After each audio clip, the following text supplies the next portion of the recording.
السلام عليكم ورحمة الله وبركاته. ازيكم حبايبي؟ عاملين ايه؟ ان شاء الله تكونوا بألف خير. النهاردة هنعمل مع بعض فطاير او سندوتشات حلوة جدا، تنفع للمدرسة وتنفع للخروجات بالليل لو خارجين مثلا في يوم الاجازة للاولاد او في العشاء. جميلة جدا. مش هطول عليكم. عندنا 4 كوب من الدقيق، وعندي كوبين من الحليب الدافئ او حليب عادي يعني في درجة حرارة المطبخ. عندي هنا معلقة من الخميرة الفورية، وعندي معلقة سكر ومعلقة ملح. هحط المكونات الجافة كده مع بعضها بالشكل ده. وكمان عندي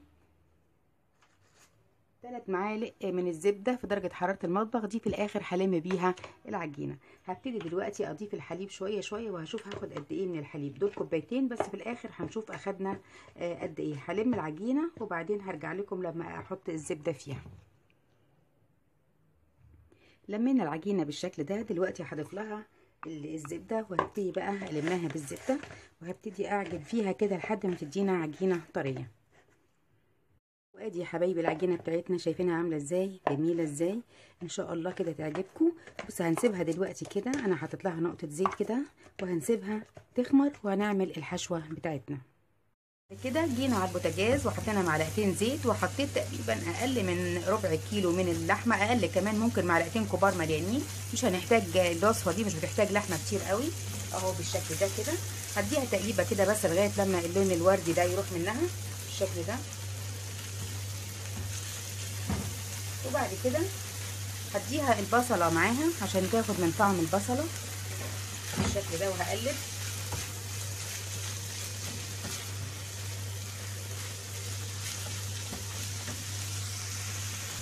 بعد كده هضيف الملح،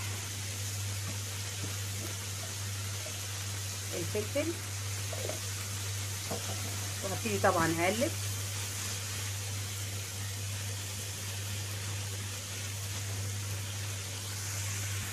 هضيف نص معلقة بهارات لحمة، ونص معلقة زنجبيل، ونص معلقة قرفة.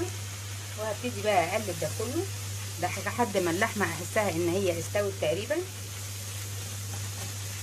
بالشكل ده.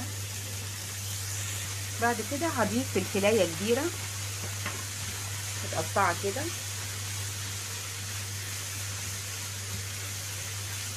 وكمان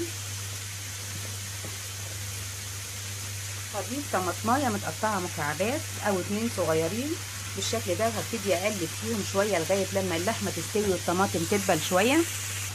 دلوقتي هضيف بطاطسايه مقطعاها مكعبات بالشكل ده، وهديها تقليبه كده. وكمان هضيف لها نص كوب من الميه، وهسيبها عشان البطاطس تستوي، وهغطي عليها لغايه لما تستوي. دلوقتي استوت كل الخلطة اللي معانا. هنعمل ايه؟ مش هنخلي طبعا فيها اي جزء من المية كده. هنعمل ايه دلوقتي؟ هتشوفوا معايا. هنجيب مصفى، وهنصفي الخليط ده بتاعنا عشان احنا مش عايزين اي سائل فيه بالشكل ده. هنصب كده. حبايبي صفينا كل العصاق بتاعنا او الحشوة بتاعتنا خالص من المية اهي، ودي المية اللي طلعت منه. هنبتدي بقى نشوف هنحشي ازاي السندوتشات بتاعتنا. الرحمن الرحيم كده اهو، شايفين ما شاء الله جميلة جدا. هنعمل كده بالشكل ده كده، وهننزل العجينة بتاعتنا بالشكل ده كده، وهنبتدي نقسمها بالشكل ده. هنشوف هنقطعها على كام.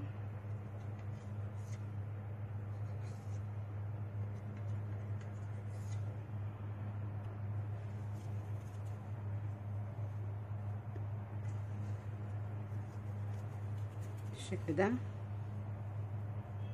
هقطع الكل وارجع لكم. اهو مقطعناهم دلوقتي هنجيب بقى اول واحدة، وهنمسك كده وهنبتدي نعملها كده بالنشابة بالشكل ده كده.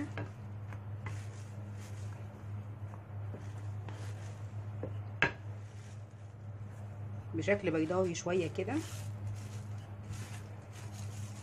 بالشكل ده. وبعد كده هاخد شوية من الحشوة بتاعتنا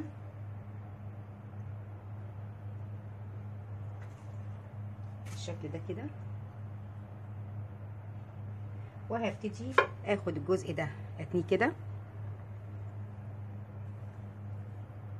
كده، وهاخد الجزء ده اتنيه بالشكل ده، وبعد كده هبتدي اقفل على الحشوة بالشكل ده كده. هتبقى سندوتشات صغيرة بالشكل ده كده، وهحطها في الصينية، وهعمل بقية الكمية كلها بنفس الطريقة دي. هيبقى كده، وهيبقى بالمنظر ده. دهنا طبعا الصينية بالزيت، وهبتدي اكمل الكمية كلها. دلوقتي جبت بيضة وحطيت لها معلقة صغيرة خل وشوية ملح صغيرين، وهبتدي بقى ادهن وش السندوتشات كده بتاعتنا. هدهنها كويس خالص بالراحة، بس عشان لو كانت خمرانة الخمور ما تطلعش منها. هدهنها كلها بنفس الطريقة دي كده. بعد كده هنحط فلفل بالشكل ده، ولو كان فلفل احمر كمان هيبقى جميل جدا. وهنحط معاه بالشكل دوت، او هنحط هنا الزيتون بالشكل ده كده بالتبادل كده. تمام. هنحط بقى في كل الكمية كده، هنحط مثلا كده، وهنحط هنا الزيتون بالشكل ده كده. هتدينا شكل جميل بالشكل ده. وممكن بقى ارش عليهم شوية بقدونس. هكمل كده بقى على كل الكمية. وهو يا حبايبي اجمل سندوتشات. شايفينها عاملة ازاي؟ شايفين منظرها ازاي؟ انا دلوقتي هقطع لكم واحد وتشوفوه مع بعض. شايفين جميل جدا وزي الاسفنج. هنشوفه مع بعض. وهو يا حبايبي السندوتشات بتاعتنا جميلة جدا، وهتشرفك قدام اي حد. تكوني في رحلة، تكوني في عشاء، قدام اصحابك، قدام ضيوفك. جميلة جدا زي ما انتوا شايفين معانا كده. شايفين طريقة ازاي؟ هنفتحها، وادي الحشوة الجميلة. شايفينها جوه ازاي مستوية، والحشوة باينة في منتهى الجمال. اذا عجبتكم الوصفة حبايبي ما تنسونيش بالاشتراك في القناة وتفعلوا الجرس، وكمان تعملوا لي لايك وشير للفيديو، وتكتبوا لي تعليقاتكم. شكرا ليكم، والسلام عليكم ورحمة الله وبركاته.